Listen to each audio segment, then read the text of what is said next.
கோரை பற்களோடு ஒரு பெண் வந்து அவதாரம் செய்தால் அந்த பெண் தான் மகா காளியாக அவதாரம் எடுத்தார். மகா காளி. அந்த காளி இந்த வனத்திற்கு வந்து சும்ப நிசும்பர்களை எல்லாம்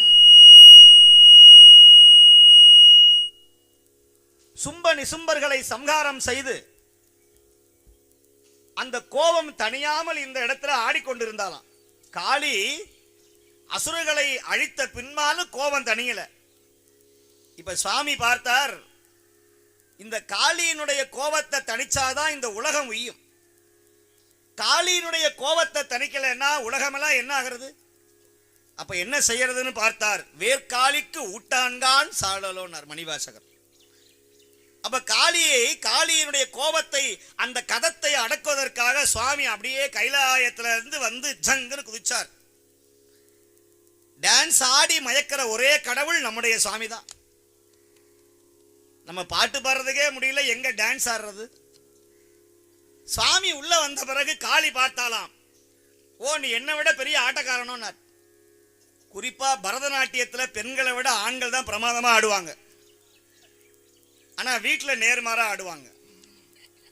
வீட்டுல ஆண்கள் ஆட மாட்டாங்க. சில வீட்டுல பெண்கள் ஆடுவாங்க, சில வீட்டுல ஆண்கள் ஆடுவாங்க, சில பிள்ளைங்க ஆடும். அந்த மாதிரி டான்ஸ் அப்படின்னு சொன்னாவே, பரதம் அப்படின்னு சொன்னாவே அது ஆண்களுக்கு பொருந்திய ஒரு நாட்டியம். அது இப்ப சுவாமி வந்தாராம். சுவாமி ஆடிக்கிட்டே இருந்தார். நிறைய காளிக்கு வாய்ப்பு கொடுத்துக்கிட்டே இருந்தார், நீ ஆடு. சுவாமி தோத்துக்கிட்டே இருந்தாராம். இப்போ கோபம் என்னாச்சு? தணிஞ்சு போச்சு. யாருக்கு? காளிக்கு. எங்கேயோ இருந்த கோபம் இப்ப அந்த நாட்டியத்தின் மேல ஆர்வம் வந்ததுனால இப்ப நாட்டியத்துல தோத்து போயிடுவோமோ நினைச்சுக்கிட்டு இந்த காளி தன்னை மறியாமல் எத்தனை தந்திரம் இருக்கிறதோ அதெல்லாம் போட்டு ஆடினாலாம் இந்த காளி. இப்ப சுவாமி பார்த்தார், இப்படியே போனா என்ன ஆகிறது? எத்தனை யுகத்துக்கு, எத்தனை வருஷத்துக்கு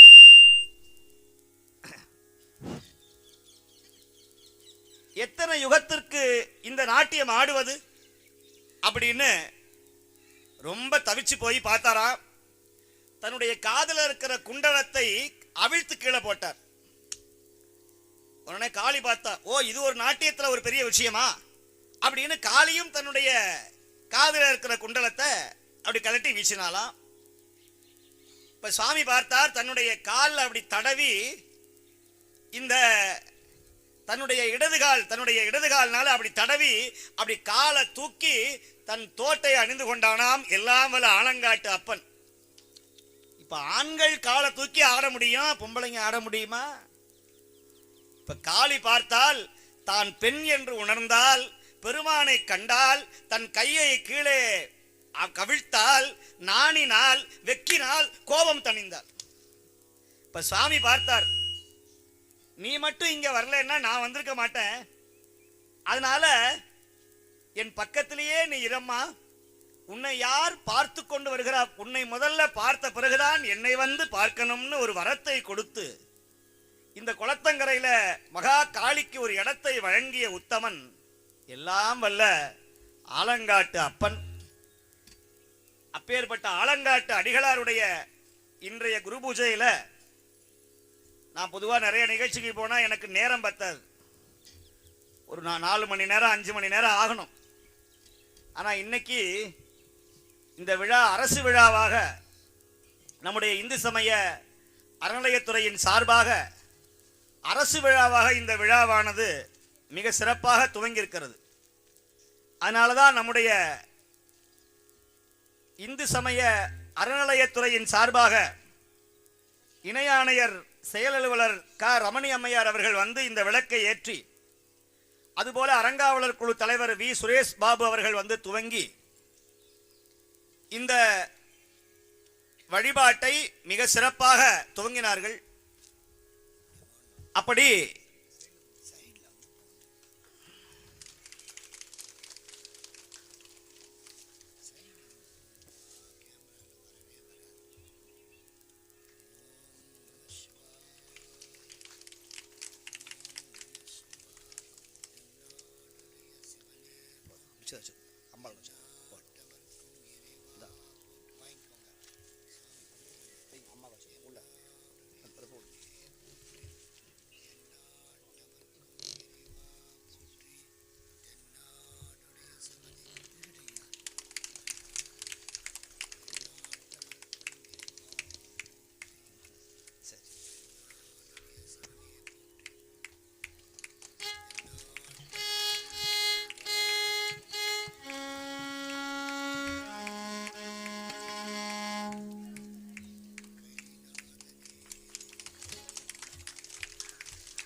நனர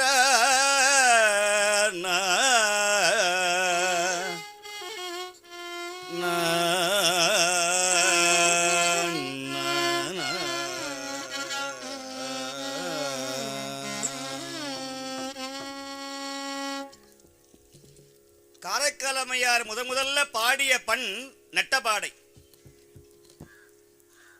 ஞான சம்பந்தர் முதல்ல பாடிய ராகமும் நட்டபாடை, கம்பீர நாட்டைன்னு பேரு. ஞானப்பால் உண்ட உடனேயே அவர் பாடிய முதல் பதிகம்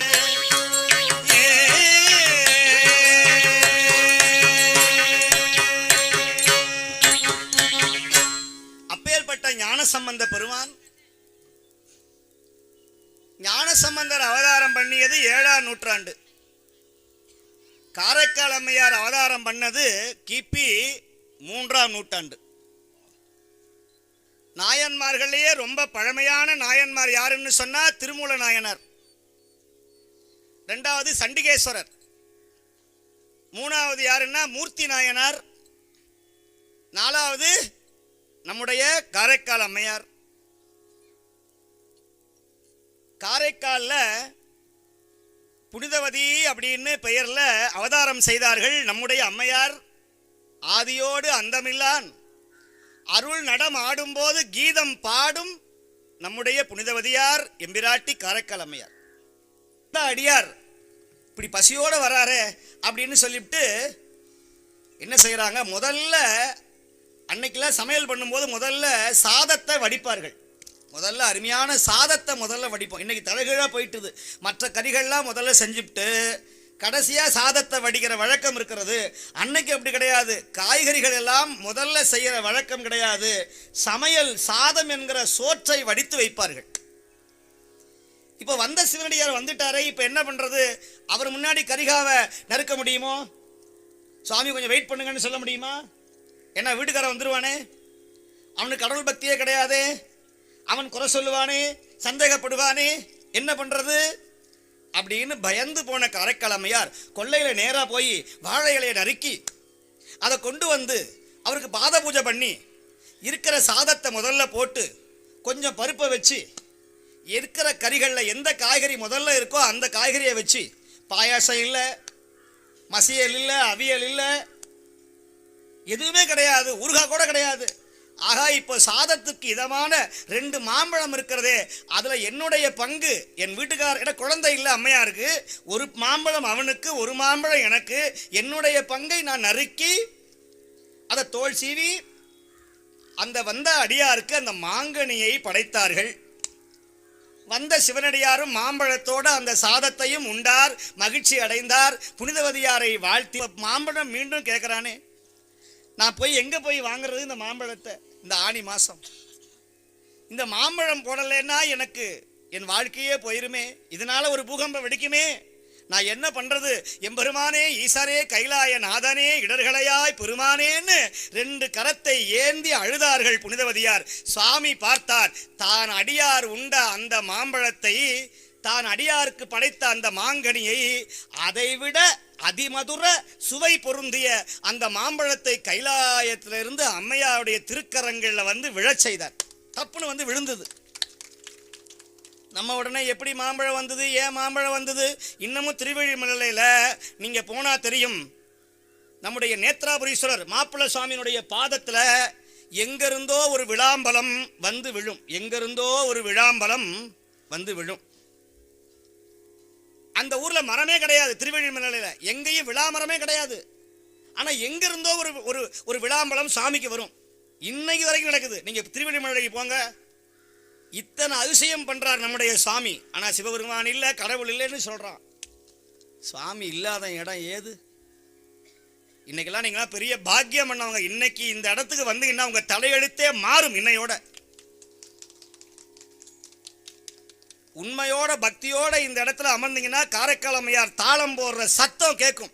நிறைய அன்பர்கள் கேட்டிருக்காங்க. இங்க இப்படி தாளம் போட்டு அம்மையார் பாடுகிற அந்த ஓசை இன்னமும் கேட்கறது. நீங்க பாருங்க, சுவாமி ஆடுகிற மூலஸ்தான இடம் பெரிய சபை, ரத்ன சபை, ரத்தின கற்களால மேலே பொதித்த சபை. அது சபை. சுவாமி ஆடுகிற இடம் பார்த்தீங்கன்னா ஒரு 10 அடி இருக்கும், பின்னால பார்த்தீங்கன்னா 30 அடி இருக்கும். அந்த 30 அடியுமே உள்ள யாருக்கான்னு யாருக்குமே தெரியாது. இன்ன வரைக்கும் யாரும் போனது கிடையாது. இந்த சபையை கட்டிய ராஜா எந்த பக்கமும் சந்து ஓட்டை வைக்காமல் அந்த சபையை அடைச்சிட்டான். ஏன் தெரியுமா? உள்ள யார் இருக்கா? நம்முடைய காரைக்கால் அம்மையார் இன்னும் பாடிக்கிட்டே இருக்கிறாங்க. நாயன்மார்களையே கைலாயம் போய் திரும்பி வந்த ஒரே நாயனார் காரைக்கால் அம்மையார் தான். எல்லாரும் இங்கிருந்து கைலாயம் போய் திரும்பி வரல. ஆனால் கைலாயம் போய் நம்மளோட நமக்காகவே வாழ்ந்து கொண்டிருக்கிற ஒரே நாயனார் எம்பிராட்டி காரைக்கால் அம்மையாரை தவிர வேற யார் இருக்க முடியும்? சுவாமி நமக்காக அனுப்புறார், கைலாயம் போய் திரும்பி அனுப்புறார். இப்ப கேட்கிறான், மாம்பழம் கூட்டு உடனே அந்த மாம்பழத்தை வைத்து சாப்பிட்றான். இவன் ரொம்ப அறிவு பெற்றவன். ஏன்னா ஞானக்கனியை சாப்பிட்டான் இல்லையா, ஞானம் வந்துட்டுது. இவன் சொல்றான், இதுதான் முற்ற அருமாங்கனி அன்று. ஏ புனிதவதி, இது முன்ன சாப்பிட்ட மாம்பழம் கிடையாது, இது ரொம்ப டேஸ்டா இருக்கிறது. இல்லை இல்லை புனிதவதி, நீ பொய் சொல்லுகிறாய். மூவுலகில் பிறர்க்கரியது. சும்மா கதை சொல்லாத, இது கடையில் வாங்கின மாம்பழம் கிடையாது. உலகத்திலும் இந்த மாங்கனி இந்த மாம்பழம் எங்கேயுமே கிடைக்காது. நீ எங்க வாங்கின? சரி, இப்போ உண்மையை சொல்லலைன்னா பிரச்சனை பெருசாயிடும். ஆகா, நீங்க மாம்பழம் ஒரு அடியார் வந்தார், அந்த அடியார் மாம்பழம் கேட்டார், அந்த அடியாருக்கு நான் சாப்பாடு போட்டேன், அதனால நான் சிவபெருமான்கிட்ட போய் கேட்டேன், சுவாமி இந்த மாம்பழத்தை எனக்கு வழங்கினான், அந்த மாம்பழத்தை உங்களுக்கு படைச்சேன், இது சிவபெருமான் கொடுத்த மாம்பழம்னு அம்மா சொல்றாங்க. அப்படியே அஞ்சு நடுங்கி பயந்து போனான்.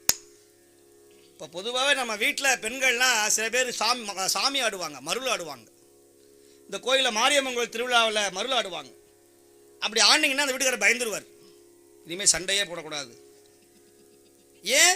சாதாரண சிறுதெய்வம் வந்து ஆடினாவே கணவன் பயந்து போயிடுறான். பெருந்தெய்வமாகிய சிவபெருமான் இவ்வளவு பெரிய அற்புதத்தை பண்ணியிருக்கிறாரே, இந்த அம்மா சாதாரண பெண் அல்ல, தெய்வ அணங்கு. இவள் என்னுடைய மனைவி அல்ல, இவள் ஈசனுடைய பிள்ளை, இவள் தெய்வ அணங்கு என்று எண்ணினான். அன்றிலிருந்து தன்னுடைய சுபாவத்தை மாற்றிக்கொண்டான். சரியா பேசுறதில்லை, அம்மாவை ஏறெடுத்து பார்க்கறதில்ல, பயந்து ஓரமா ஒடுங்கிட்டான், தனியா தூங்குறான். அம்மாவை கண்டா சிவசிவா சிவசிவாங்கிறான். என்னடா இது, ஒரு மாம்பழத்தினால வந்த வினையா இது அப்படின்னு அம்மையார் பயந்தார்கள். இப்படி என்னுடைய வாழ்க்கை இப்படி ஆகி போச்சேன்னு அம்மா வருத்தப்பட்டாங்க. அப்போ வயசு எத்தனை? அம்மையாருக்கு வயசு 14 வயசு. 14 வயசுல இப்படியா இவன் பார்த்தான். இனிமே இங்க இருந்தோம்னா அவனுக்கு தூக்கம் வரல, பிறண்டு பிறண்டு படுத்தான், தூக்கம் வரல, அம்மாவோடு வாழவும் முடியல. இப்ப என்ன பண்ணா, சொல்லிக்காம கொல்லிக்காம நான் வியாபாரம் செய்கிறேன்னு சொல்லி நிறைய பணத்தை எடுத்துக்கிட்டு திருச்செந்தூர் பக்கத்தில் இருக்கிற குலசேகரப்பட்டணம்ங்கிற ஊருக்கு போய் அங்க கடல் வடிவம் செய்கிறேன்னு சொல்லி புறப்பட்டா. ஒரு நாள் கிடையாது, 2 நாள் கிடையாது, பல வருஷங்கள் ஆயிடுச்சு. இன்னைக்கு மாதிரி ஒரு போனோ லெட்டரோ ஒரு இமெயிலோ எதுவும் கிடையாது. அம்மா என்ன பண்ணுவாங்க, தினமும் குளிச்சு தலையெல்லாம் வாரி பூசூடி பொட்டு வைத்து வாசல்ல விளக்கு ஏற்றி மாடத்துல புது புடவை அணிந்து என் கணவன் வருகிறானான்னு அப்படி எட்டி பார்ப்பாங்க. ஆனா வரமாட்டாங்க. இப்படியே ஒரு நாள் அல்ல, 2 நாள் அல்ல, பல நாள் பல பொழுது காரைக்கால் அம்மையார் ஏங்கி தவித்தார்கள். உடனே என்னாச்சு, சரி இப்படியே இருக்க என்ன பண்றது, ஆளை விட்டு தேடுவோம்னு தேடினார்கள். அப்படி ஆளை விட்டு தேடினா ஒரு செய்தி வந்தது. குலசேகரப்பட்டினத்தில் பரமதத்தன் இன்னொரு பெண்ணை மணந்து கொண்டான் என்கிற செய்தி வந்தது. தலையில இடி மாதிரி வந்து விழுந்தது. இடியை கண்டு அஞ்சிய பாம்பு மாதிரி கீழே சுருண்டு விழுந்தாங்க. இவனுக்காக நான் காத்திருக்கிறேனே, இவனுக்காக என் வாழ்க்கை போச்சு, என் பிள்ளைக்காக நான் வாழ்ந்துறேன் அப்படின்னு நிறைய பேர் ஏமாந்துருவாங்க. அடுத்தவனுக்காகவே வாழ்ந்து வாழ்ந்து சிவபெருமானை அடையாம இருப்பாங்க. இப்ப அம்மையாரும் அதுபோல துடித்தார்கள், வெயில்ல பட்ட புழு மாதிரி துடித்தார்கள். ஆகா என்ன பண்றது, இப்ப என்ன செய்யறது அப்படின்னு பார்த்து சரி இதுக்கு ஒரு முடிவு கட்டுவோம்னு சொல்லி பல்லக்கில் ஏறி நேர காரைக்கால் இந்த கடற்கரையில இருந்து அந்த கடற்கரை வரையிலும் கடற்கரை ஓரத்தில் அப்படியே சென்றார்கள். சென்றவன் வந்த முன்னே அம்மையார் வர்ற செய்தியை கேட்டான் பரமதத்தன். தன்னுடைய மனைவி மக்களோட வந்து வாசல்ல நின்று, நீங்க போனா தெரியும் திருச்செந்தூர்ல இன்னமும் அம்மையார் பேருவம் பெற்ற அற்புதமான இடம் இருக்கிறது காரைக்கால் நம்ம குலசேகரப்பட்டினத்துல. இவன் நேரா போய் காலில் விழுறான், சரண்டர் ஆகிறான். இப்ப அம்மா பார்த்தாங்க, இப்ப பக்கத்துல ஒரு மனைவி, அவனுக்கு ஒரு பிள்ளை சொல்றான், நின் நாமம் இவள் தரித்தனல் எந்தாய்ங்கிறான். வெச்சான் வேட்டு, அம்மா உன் பேரை தான் என் பிள்ளைக்கு வச்சிருக்கிறேன், சாபம் விட்டுறாத. காலில் விழுந்தார். அம்மா பார்த்தாங்க, இத்தனை வருஷமும் நான் இவனுக்காக இந்த தாங்கிய அழகு, இந்த வனப்பு, இந்த வாழ்க்கையெல்லாம் சிச்சி, நான் என் பெருமானுக்காக இந்த வாழ்க்கையை அர்ப்பணிக்காம இவனுக்காக, கேவலம் இவனுக்காக, மானுட வாழ்க்கைக்காக என் வாழ்க்கையை, என் நேரத்தை, என் காலத்தை, என் அப்பனை பணியாது, என் ஈசனை பணியாது, என் ஈசனை பாடாது, நான் இவனுக்காக இந்த வாழ்க்கையை வீணடிச்சிட்டனேன்னு அம்மையார் பார்த்தாங்கள். மற்றவர் தம்மை நோக்கி மானுடம் இவர்தாம் அல்லர் என்று தன்பெரும் அணிந்து ஈங்கு இவன் குறித்த கொள்கை சரி, இவன் கல்யாணம் பண்ணிக்கிட்டான். இனி இவனுக்காக தாங்கிய வனப்பு, இவனுக்காக தாங்கிய இந்த அழகான உடம்பு எனக்கு தேவையில்லை.